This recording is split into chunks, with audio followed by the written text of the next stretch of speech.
आशा करे छी जे अपने सबके नीक लागत, लेकिन हम चाहब अपने सब गोटे से आग्रह करब कि मिथिला धाम के नाम पर जयकारा लगाबी और प्रेम से कहियो मिथिला धाम की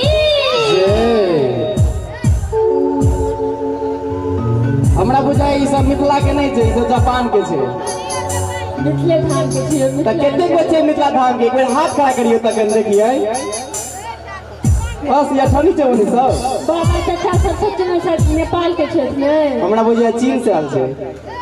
एक बार मिथिला धाम के छी, एक बार जोर से जयकारा लगा, बोलिए मिथिला धाम की जय। और कहबे क्या बात है, आजू मिथिला नगरिया ने हाल सखिया जय हो।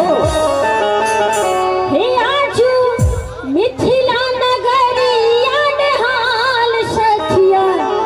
और सबको ताली बजाकर हे चहरू हे चहरू हे चहरू